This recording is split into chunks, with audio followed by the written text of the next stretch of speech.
بسم الله الرحمن الرحيم نحمده ونصلي ونسلم على رسوله الكريم أما بعد فأعوذ بالله من الشيطان الرجيم بسم الله الرحمن الرحيم قال الله تبارك وتعالى في القرآن المجيد والفرقان الحميد ومن يطع الله والرسول فأولئك مع الذين أنعم الله عليهم من النبيين والصديقين والشهداء والصالحين وحسن أولئك رفيقا وقال الله تبارك وتعالى في مقام آخر أومن كان ميتا فأحييناه وجعلنا له نورا يمشي به في الناس كمن مثله في الظلمات ليس بخارج منها كذلك زين للكافرين ما كانوا يعملون صدق الله العظيم رب اشرح لي صدري ويسر لي أمري واحلل عقدة من لساني يفقهوا قولي إن الله وملائكته يصلون على النبي يا أيها الذين آمنوا صلوا عليه وسلموا تسليما اللهم صل على سيدنا ومولانا محمد وعلى آل سيدنا محمد وبارك وسلم وصل عليه الصلاة والسلام عليك يا سيدي يا رسول الله وعلى آلك وأصحابك وسلم عليك يا رحمة للعالمين الصلاة والسلام عليك يا سيدي يا رسول الله وعلى آلك وأصحابك وسلم عليك يا شفيع المذنبين. سامعین ذی وقار، قرآن کریم کی دو آیات میں نے آپ کے سامنے تلاوت کی. جو پہلی آیہ مبارکہ ہے وَمَن يُطِعِ اللَّهَ وَالرَّسُولَ فَأُولَئِكَ مَعَ الَّذِينَ أَنْعَمَ اللَّهُ عَلَيْهِمْ مِنَ النَّبِيِّينَ وَالصِّدِّيقِينَ وَالشُّهَدَاءِ وَالصَّالِحِينَ. اللہ فرماتا ہے جو اطاعت کرتے ہیں اللہ رب العزت کی اور اس کے رسول کی صلی اللہ علیہ وآلہ وسلم وَمَن يُطِعِ اللَّهَ وَالرَّسُولَ فَأُولَئِكَ مَعَ الَّذِينَ أَنْعَمَ اللَّهُ عَلَيْهِمْ مِنَ النَّبِيِّينَ. اللہ فرماتا ہے ان انسانوں کے لیے ان کو میں نے ان خوشبخت لوگوں میں شامل کر دیا ہے. فَأُولَئِكَ مَعَ الَّذِينَ ان لوگوں کے ساتھ ہوں گے انعم اللہ علیہم اللہ رب العزت نے جن لوگوں پر انعام کیا ہے، جو اللہ اور اس کے رسول کی پیروی کرتے ہیں، وہ لوگ اس گروہ میں شامل ہوں گے. اور ساتھ ہی اللہ نے بتا دیا کہ میں نے کن لوگوں پر اپنا انعام کیا ہے. من النبیین والصدیقین والشہداء والصالحین. اللہ رب العزت نے 4 کیٹیگریز یہاں پہ بتائی ہیں. فرمایا میرا انعام میرے انبیاء پہ ہے، صدیقین پہ ہے، شہداء پہ ہے اور صالحین پہ ہے. وَحَسُنَ أُولَئِكَ رَفِيقًا. فرمایا یہ کتنا خوبصورت ساتھ ہے. لیکن اسلوب قرآن کا دیکھیں. پہلے فرمایا جو میری اور میرے مصطفیٰ کی اطاعت کرے گا اس کو میں ان 4 لوگوں میں شامل کر دوں گا جن کے اوپر میرا انعام ہے. اور انعام یافتہ کون سے لوگ ہیں؟ فرمایا وہ میرے نبی ہیں، صدیقین ہیں، شہداء ہیں، صالحین ہیں. اور یاد رکھو یہ بڑا ہی خوبصورت ساتھ ہے. اگر تمہیں یہ ساتھ مل جائے تو سمجھ لو کامیابی ہی کامیابی ہے. یہ جو مذکورہ آیہ مبارکہ ہے اس کا شان نزول بڑا خوبصورت ہے. حضرت ثوبان رضی اللہ تعالی عنہ نبی اکرم صلی اللہ علیہ وآلہ وسلم سے کمال درجے کی محبت فرمایا کرتے تھے. کان شدید الحب لرسول اللہ صلی اللہ علیہ وسلم. بڑا عشق تھا مصطفیٰ صلی اللہ علیہ وآلہ وسلم کے ساتھ انہیں، اور آقا علیہ الصلوۃ والسلام کی جدائی انہیں برداشت نہیں ہوتی تھی. قلیل الصبر عنہ. وہ اس بات پہ صابر نہیں رہتے تھے کہ مسجد نبوی میں میں حاضر ہوں اور مصطفیٰ کی زیارت نہ کر سکے تو وہ بے تاب ہو جایا کرتے تھے. اور پھر ایک روز وہ بارگاہ رسالت مآب صلی اللہ علیہ وآلہ وسلم میں حاضر ہوئے. فَأَتَاهُ ذَاتَ يَوْمٍ وَقَدْ تَغَيَّرَ لَوْنُهُ. کہ وہ بارگاہ رسالت مآب صلی اللہ علیہ وآلہ وسلم میں حاضر ہوئے اور آپ کے چہرے کا رنگ بدلا ہوا ہے. يُعْرَفُ الْحُزْنُ فِي وَجْهِهِ. غمزدہ اور رنجیدہ چہرہ ہے. تو رسول اللہ صلی اللہ علیہ وآلہ وسلم نے ارشاد فرمایا کہ ثوبان کیا ہوا ہے؟ کیا معاملہ ہوا ہے؟ ما غیر لون، ما غیر لون، آج تیرے چہرے کا رنگ کیوں بدل گیا ہے؟ تو فرمایا فقال یا رسول اللہ صلی اللہ علیہ وسلم ما به حزن ما بی من مرض ولا وجع، یا رسول اللہ مجھے نہ تو کوئی مرض ہے، نہ ہی مجھے کوئی غم ہے، نہ ہی کوئی تکلیف ہے، اور نہ ہی مجھے کوئی مرض ہے، یہ بات نہیں ہے۔ تو فرمایا تو پھر کیا بات ہے؟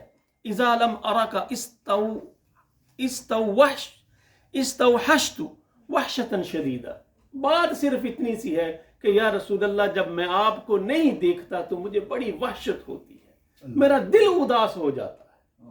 اور جو اگلی بات کی نا، کوزے میں دریا بند کر دیا۔ فرمایا یا رسول اللہ وَأَخَافُ أَنْ أَرَاكَ لِأَنَّكَ تَرْفَعُ مِنَ النَّبِيِّينَ، اور فرمایا غیر انی اذا لم اراک استوحشت وحشتا شدیدا ثم ذکرت الآخرہ، یا رسول اللہ پھر مجھے آخرت کا خیال آتا ہے۔ آپ تو سید الانبیاء ہے، اگر اللہ نے ہمیں جنت عطا بھی کر دی تو آپ کے برابر تو نہیں ہوں گے، آپ علیین میں، اعلیٰ علیین میں ہوں گے، ہم پتہ نہیں کہاں ہوں گے یا رسول اللہ۔ جب اس بات کو میں سوچتا ہوں استوحشت وحشتا شدیدا، بڑا دل بیٹھ جاتا ہے۔ تو آقا علیہ الصلوۃ والسلام سے حضرت ثوبان یہ بات کر رہے تھے تو قرآن کریم کی یہ آیات نازل ہوئی تھی، وَمَن يُطِعِ اللَّهَ وَالرَّسُولَ فَأُولَٰئِكَ مَعَ الَّذِينَ أَنْعَمَ اللَّهُ عَلَيْهِم مِّنَ النَّبِيِّينَ۔ میرے صحابیوں، یہ بات نہیں کہ تم مصطفیٰ کا مقام اونچا ہے اور تمہارا نیچے ہے، بات صرف اتنی سی ہے، پیروی کرو محمد مصطفیٰ کی، تمہارا ساتھ ان کے ساتھ ہو، من النبیین والصدیقین والشہداء والصالحین۔ صرف اللہ اور اس کے رسول کی اطاعت کرو۔ انہیں تسکین دی گئی ہے کہ منزلوں کے فرق کے باوجود فرمانبرداروں کو نبی کی بارگاہ میں حاضری اور معیت کی نعمت سے سرفراز کیا جائے گا، چاہے اس دنیا میں ہو چاہے آخرت میں ہو۔ صرف کرنا یہ ہے کہ اللہ اور اس کے رسول کی اطاعت کرنی ہے۔ اور قرآن کریم میں دوسری جگہ پہ اللہ نے فرمایا یا ایھا الذین آمنوا اتقوا اللہ، کہ اللہ سے ڈرو، وقولوا قولا سدیدا، اور کیا کرو کہ سچوں کے ساتھ ہو جائے، سچ بولو۔ تو پھر اللہ کیا کرے گا؟ صرف اللہ سے ڈرنا ہے اور سچ کا ساتھ دینا۔ یصلح لکم اعمالکم ویغفر لکم ذنوبکم، اللہ خود بخود تمہارے اعمال کو درست کر دے گا۔ ویغفر لکم ذنوبکم، تمہارے گناہوں کو بھی معاف کر دے گا۔ دو باتیں کرنے کے لیے، اور یہاں بھی دو باتوں کا حکم دیا، وَمَن يُطِعِ اللَّهَ وَالرَّسُولَ، اللہ سے ڈرو اور اس کے رسول سے ڈرو۔ تو پھر کیا ہوگا؟ تمہارا شمار ان چار انعام یافتہ لوگوں میں ہوگا، انبیاء میں ہوگا، صدیقین میں ہوگا، شہداء میں ہوگا۔ اور آگے چلتے ہیں، حضرت ربیع بن کعب اسلمی فرماتے ہیں کہ کنت ابیت مع رسول اللہ، یہ بھی بڑی سننے والی حدیث ہے کہ میں رسول اللہ صلی اللہ علیہ وآلہ وسلم کے ساتھ رات کے وقت آپ کے پاس میں حاضر ہو جاتا۔ کنت ابیت مع رسول اللہ صلی اللہ علیہ وسلم، میں آقا علیہ الصلوۃ والسلام کی بارگاہ میں حاضر ہوتا تو میں آپ کی خدمت بجا لاتا۔ فأتیتہ بوضوئہ وحاجتہ، میں آپ کے لیے وضو کرانے میں مدد کرتا، یا دیگر ضروریات کے لیے میں نبی اکرم صلی اللہ علیہ وآلہ وسلم کی رات کے وقت مدد کیا کرتا تھا، آپ کی خدمت کے لیے میں حاضر ہو جاتا تھا۔ تو ایک دن میں آقا علیہ الصلوۃ والسلام، وہ کہتے ہیں نا کبھی کبھی دریائے رحمت جوش میں آ جاتا ہے، لجپال پری تن توڑ دینے، جدی باں پھڑ دے پھر چھوڑ دینے۔ تو کہتے ہیں میں نے آقا علیہ الصلوۃ والسلام کو وضو کروایا تو آقا علیہ الصلوۃ والسلام نے فرمایا فقال علی سل، آج مانگ مجھ سے، تو کیا مانگتا ہے؟ سبحان اللہ۔ تو قربان جائیں اس صحابی کی عظمت پہ بھی، اس نے مانگا تو مانگا کیا؟ فرمایا یا رسول اللہ فقلت اسألک مرافقتک فی الجنہ، یا رسول اللہ مجھے صرف جنت میں آپ کا پڑوس چاہیے۔ تو فرمایا کچھ اور تو نہیں چاہیے؟ فرمایا نہیں یا رسول اللہ، بس یہی چاہیے، اگر دے سکتے ہو تو جنت میں مجھے آپ کے اسألک مرافقتک فی الجنہ۔ فقال او غیر ذالک، اور تو نہیں تجھے کچھ چاہیے؟ تو وہ صحابی کرتے ہیں ہوا ذاک، یا رسول اللہ بس یہی عطا فرما دیجئے۔ تو اس صحابی کو بھی پتا تھا کہ مصطفیٰ عطا کر سکتے ہیں، اسی لیے اس نے مانگا۔ رسول اللہ صلی اللہ علیہ وسلم نے فرمایا فَأَعِنِّي عَلَى نَفْسِكَ بِكَثْرَةِ السُّجُودِ، پھر تم مدد کرو میری کہ نمازیں وقت پہ ادا کرو اور زیادہ سے زیادہ سجدے کرو، اللہ رب العزت میرے پڑوس میں جنت میں تجھے میرا پڑوس عطا کر۔ وہ گزشتہ کسی نشست میں ہم نے کہا تھا نا کہ آقا علیہ الصلوۃ والسلام اپنے صحابہ کو وہاں سے بات کرتے تھے جو صحابی کے دل میں بات ہوتی تھی، وہاں سے جا کے آپ پکڑ۔ وہ کسی نے بڑی خوبصورت، اب تنگی داماں پہ نہ جا اور بھی کچھ مانگ، ہیں آج وہ مائل بعطا اور بھی کچھ مانگ، جن لوگوں کو شک ہے کہ کرم ان کا ہے محدود، ان لوگوں کی باتوں پہ نہ جا اور بھی کچھ مانگ۔ اور جو چوتھی کیٹیگری اللہ رب العزت نے قرآن کریم میں ارشاد فرمائی ہے وہ ہے شہداء، جو اللہ کی راہ میں انعام یافتہ لوگوں میں تیسری جماعت حضرت شہداء کرام کی ہے، جن پر اللہ رب العزت کا خاص انعام ہوتا ہے، جن کی پیروی کرنا حکم ربانی ہے۔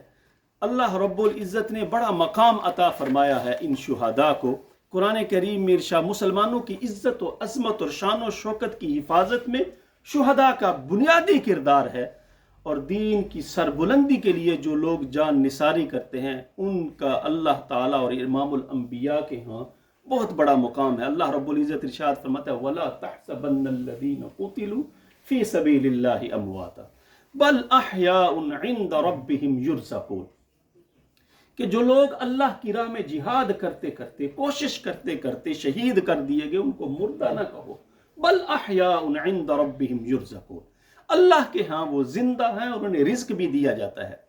فرحین بما، بڑی اگلی بات، فرحین بما آتاہم اللہ من فضل، اللہ رب العزت نے جو انہیں اپنے فضل سے عطا کیا اس پہ وہ بڑے خوش ہیں۔ وَيَسْتَبْشِرُونَ بِالَّذِينَ لَمْ يَلْحَقُوا بِهِم مِّنْ خَلْفِهِمْ، اور جو لوگ ان کے اعزاء و اقربا ان سے نہیں ملے ان کے بارے میں بھی وہ بڑے خوش ہیں۔ وہ کیسے خوش ہیں کہ جب انہوں نے اللہ کے انعام کو پا لیا تو اب وہ اپنے اعزاء و اقربا کے بارے میں سوچتے ہیں کہ وہ بھی اگر مَن یُطِعِ اللَّهَ وَالرَّسُولَ، اللہ اور اس کے رسول کی اطاعت کرتے رہے تو جو انعام ہمیں ملا ہے اس انعام کو وہ بھی پا لیں گے۔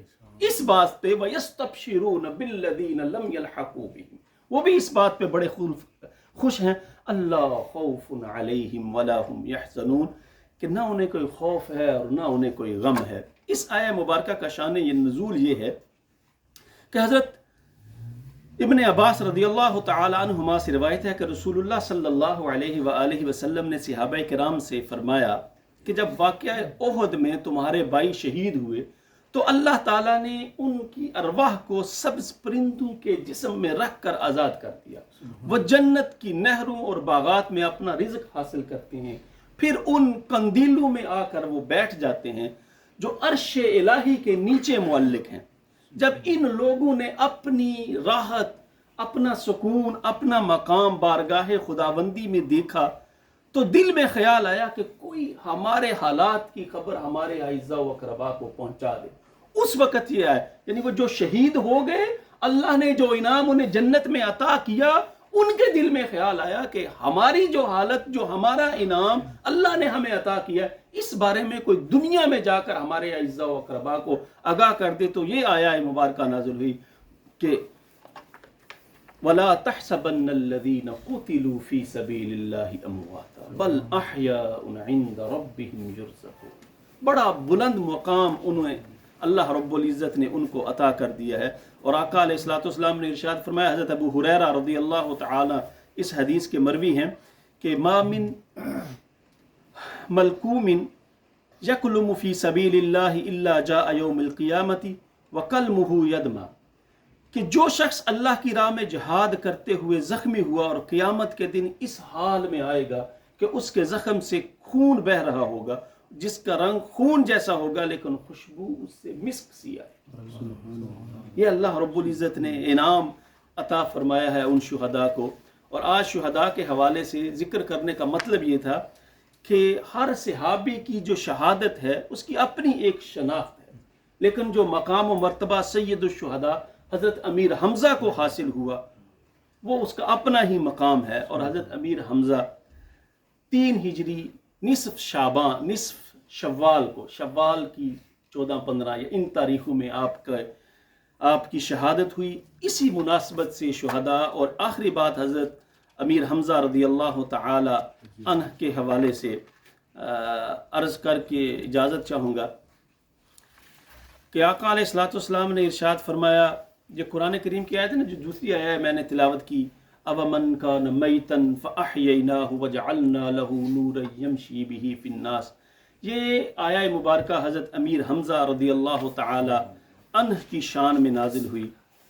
اور جب آپ کی شہادت ہوئی تو روایت میں آتا ہے آقا علیہ الصلوۃ والسلام نے انہیں مخاطب کرتے ہوئے فرمایا، یا حمزہ یا عم رسول اللہ صلی اللہ علیہ وسلم، اے رسول اللہ کے چچا، واسد اللہ واسد رسول، اے رسول اللہ اور اللہ اور اس کے رسول کے شیر، یا حمزہ یا فاعل الخیرات. وہ کلمات پہ غور کریں. جب آپ کا وصال ہوا تو آقا علیہ الصلوۃ والسلام آپ کی میت پہ تشریف لے گئے اور یہ دعا کی، آپ کو اس طرح مخاطب کیا، یا حمزہ یا عم رسول اللہ صلی اللہ علیہ وسلم واسد اللہ واسد رسولی، یا حمزۃ یا فاعل الخیرات، یا حمزۃ یا کاشف الکربات، کہ غم کو مجھ سے دور کرنے والے اور مصیبتوں کو مجھ سے دور کرنے والے، یا حمزۃ یا ذابن عن وجہ رسول اللہ، رسول اللہ صلی اللہ علیہ وآلہ وسلم کا دفاع کرنے والے. ان الفاظ میں آقا علیہ الصلوۃ والسلام نے یاد کیا. اور آقا علیہ الصلوۃ والسلام نے فرمایا آپ کی شہادت پہ لن اصاب بمثلی کا ابدا، چچا آپ کی وصال سے، آپ کی وفات سے جو مجھے غم پہنچا ہے، یہ غم مجھے کبھی نہیں پہنچا. دعا ہے اللہ رب العزت، میری گفتگو تو ابھی باقی ہے لیکن وقت کی قلت، اللہ ہمیں دین کی تعلیمات پہ عمل کی توفیق عطا فرمائے. وآخر دعوانا عن الحمد للہ رب العالمین. سنتے ادا فرمائے.